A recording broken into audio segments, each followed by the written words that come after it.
ኢትዮጵያ እንደ የትኛውም ዓለም በረከትና ስጦታ የበዛላት ምድር ናት። ልጆቿ ተስማምተው መኖር አቅቷቸው የደም ምድር ቢያደርጓትም ሀያላኑ የሚመኙት ውድ ማዕድናትን የተሞላች ናት። ንቃታቸውና አስተሳሰባቸው እንዳለ ሆኖ አውሮፓውያንን ያዘመነው ከአፍሪካ የዘረፉት ውድ ማዕድን ነው። የአሜሪካንን ዶላር ጣሪያ ላይ ሰቅሎ መላው ዓለም እንዲገዛላት ያደረገው አሜሪካ በጦርነት ከምትገባባቸው ሀገራት በዘረፈችው የወርቅ ክምችት ነው። ኢራቅ፣ ቪየትናምና ሊቢያ ተቀዳሚ ተዘራፊዎች ነበሩ። የገንዘብ የመግዛት አቅም የሚወሰነው በምንም ሳይሆን አንዲት ሀገር ባከማቸችው የወርቅ መጠን ልክ ነው። ወርቅ ከሺህ ዓመታት ጀምሮ ለመገበያያነት የሚውል ወደፊትም የማይጋሽብ ውድ ሀብት ነው። ወርቅን ያከማቸ ዓለምን ይገዛል። የኢትዮጵያ መሬት ሚስጥሩን መግለጥ ጀምሯል። እናም ተገኘ የተባለ የወርቅ ክምችት አብዛኛውን ሰው አስገርሟል። 517 ቶን ወርቅ። ይህ ቁጥር ምን ያክል ግዙፍ እንደሆነ አስቡት። 517000 ኪሎ ግራም ንጹህ ወርቅ ኢትዮጵያ ውስጥ መገኘቱ በዓለም አቀፍ የገበያ ተንታኞች ዘንድ ትልቅ ትኩረት ስቧል። ታዲያ ይህ ሀብት የት ነው ያለው? መቼስ ነው ወደ ገበያ የሚገባው? ዝርዝር መረጃውን ይዘናል። እስከ መጨረሻው አብራችሁን ቆዩ። ኢትዮጵያ ከወርቅ በተጨማሪ በዓለማችን እጅግ ውድ የሆኑ እንደ ፕላቲኒየም፣ ብረት፣ ክሮማይት፣ ማዳበሪያ ለማምረት የሚሆኑት ፖታሽና ፎስፌት እንዲሁም ኦፓል፣ ታንታለም፣ ነዳጅና የድንጋይ ክሰል በብዛት ይገኙባታል። ኢትዮጵያ ጦርነትን አስወግዶ ፈጣሪ የሰጣትን ጸጋ እንድትጠቀም የሚያደርግ ጠንካራ ስርዓት ያስፈልጋታል። በዘርና በብሔር የተከፋፈለ ሳይሆን አንድና ጠንካራ ማዕከላዊ መንግስት እስካልመሰረተች ድረስ የተፈጥሮ ሀብቶቿ ለልጆቿ መገዳደያ ካልሆነ በስተቀር ልትጠቀምበት አትችልም። አሁን ባለው ሁኔታ መኖሩ የተረጋገጠውን ይህን 517 ቶን ወርቅ ለማውጣት 4 ዘመናዊ ወርቅ ማውጫ ፋብሪካዎች ተገንብተዋል። የማዕድን ሚኒስቴር እንዳስታወቀው በኢትዮጵያ ካለፉት 15 ዓመታት ጀምሮ የወርቅ ማዕድን ክምችት ዳሰሳ ሲደረግ ቆይቷል። በተደረገው የዳሰሳ ጥናት በኢትዮጵያ ከ517 ቶን በላይ የወርቅ ክምችት መኖሩ ተረጋግጧል። የወርቅ ሀብቶቹ ቤኒሻንጉል ጉሙዝ፣ ጋምቤላ፣ ኦሮሚያና ትግራይ ክልሎች ነው የተገኙት። በቤኒሻንጉል ጉሙዝ ክልል በኢትዮጵያ ትልቁና የመጀመሪያ ሆነው የወርቅ ኩባንያ ፋብሪካ ግንባታው ከተጀመረ ወራቶችን አስቆጥሯል። ከዚህ በተጨማሪም በወለጋ፣ በጉጂ፣ በቤኒሻንጉል፣ በጋምቤላና ትግራይ የወርቅ ማውጫ ኩባንያዎች ሊገነቡ እንደሆነ መረጃዎች ያመለክታሉ። በጋምቤላ ቀደም ሲል ወርቅ ለማውጣት የገቡ ፋብሪካዎች የምርት ሙከራ አካሂደዋል። አኮቦ ሚኒራልስ የተባለው ፋብሪካ በድረ-ገጹ እንዳቀረበው ኢትዮጵያ በታሪኳ በጋምቤላ አካባቢ ይህን ያክል የወርቅ ክምችት አግኝታ አታውቅም። ብዛቱ ብቻ አይደለም፣ የተገኘው ወርቅ እጅግ ከፍተኛ ጥራት ያለው መሆኑ ሌላ የምስራች ሆኗል። በጋምቤላ የተገኘው ወርቅ ቦታው ደቡብ ሱዳን ድንበር አቅራቢያ ነው።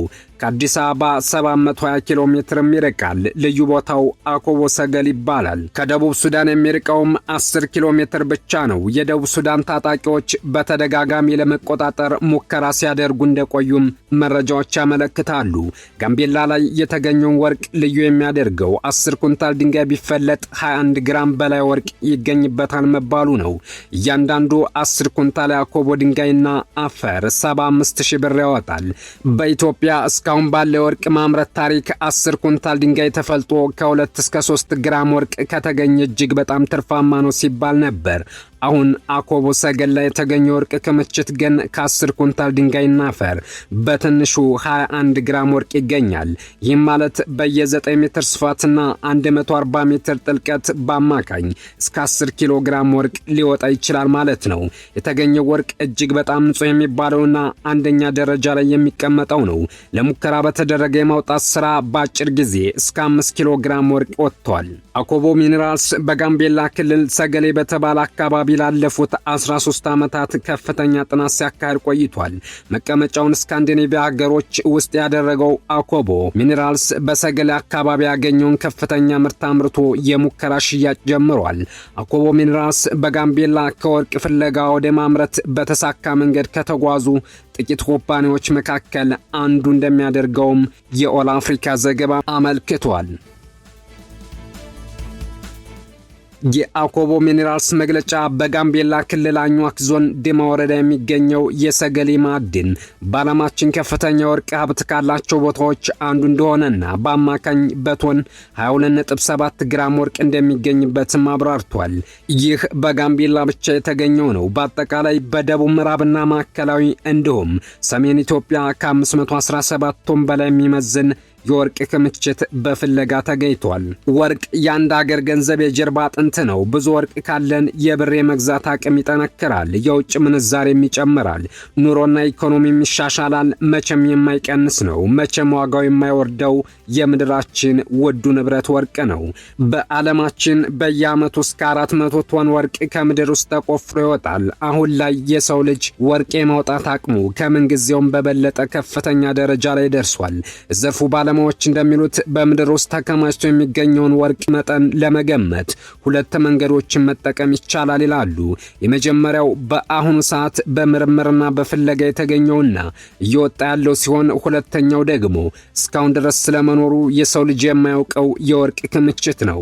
በዚህም ስለመኖሩ የተረጋገጠ የወርቅ መጠን በአሁኑ ሰዓት እስከ 50 ሺህ ቶን ሊደርስ እንደሚችል የአሜሪካው ጂኦሎጂካል ሰርቬይ መረጃ ይጠቁማል። እስካሁን ድረስም የሰው ልጅ 190 ሺህ ቶን ወርቅ ከምድር ውስጥ ቆፍሮ አውጥቶ ለተለያዩ ተግባራት አውሎታል። ነገር ግን ይህ ቁጥር እርግጠኛ ሳይሆን ግምታዊ መረጃ ላይ የተመሰረተ ነው። እነዚህም መረጃዎች ከግምት ውስጥ በማስገባትም የሰው ልጅ እስካሁን 20 በመቶ የሚሆኑን የወርቅ ክምችት እንደተጠቀመው መገመት ይቻላል። ነገር ግን በየዓመቱ የወርቅ ፍላጎት መጨመሩና ወርቅ የመፈለግና የማውጣት አቅም እየጨመረ በመሆኑ በቅርብ ዓመታት ውስጥ ይህ ቁጥር በእጅጉ ከፍ ሊል ችሏል። የወርቅ ክምችት ያለበትን ቦታ ለማወቅ በሳተላይት ጭምር የታገዘ ፍለጋ የሚደረግ ሲሆን ወርቁን ከምድር ውስጥ ለማውጣትም ቢሆን ሮቦቶችን የሚጠቀሙ ድርጅቶች በርካታ ናቸው። በዓለማችን ላይ እስካሁን ድረስ ከፍተኛው የሚባለው የወርቅ ክምችት የተገኘው በደቡብ አፍሪካ ሲሆን የዓለማችንን 30 በመቶ የወርቅ ምርትም አቅርቧል። ሌላ ከፍተኛ ወርቅ የሚመረትባቸው ሀገራት መካከል ደግሞ እነ ቻይና፣ አውስትራሊያ፣ ኢንዶኔዥያ እና አሜሪካ ይጠቀሳሉ።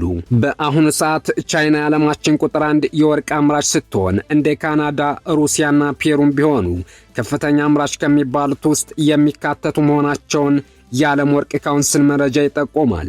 ከዚህ በኋላ ኢትዮጵያም የወርቅ አምራች ሀገራት ተብለው ከሚታወቁት ዝርዝር ትገባለች ተብሎ ይጠበቃል። ምንም እንኳን የሰው ልጅ አዳዲስ የወርቅ ማውጫዎችን እየፈለገና እያገኘ ቢሆንም በአሁኑ ሰዓት ወርቅ በብዛት የሚመረትባቸው አካባቢዎች ቢያንስ ላለፉት 10 ዓመታት ወርቅ ሲወጣባቸው የነበሩ ናቸው። የሰው ልጅ ከሚወጣው ወርቅ ውስጥ 60 በመቶ የሚሆነው የሚገኘው ከላይ ሲሆን ቀሪው ደግሞ ብዙ ርቀት ወደ ውስጥ ተቆፍሮ ነው የሚገኘው። ነገር ግን እስካሁን ድረስ ምንም ያልተነካ የወርቅ ክምችት መኖሩ ለጊዜውም ቢሆን ተስፋ የሚሰጥ ነው። እንደ ኢትዮጵያና ምዕራብ አፍሪካ ባሉ ሀገራት ተስፋ ሰጪ የሆኑ የወርቅ ክምችቶች እንዳሉ ጥናቶች ያመለክታሉ። አበቃን። መልካም ጊዜ ተመኘን።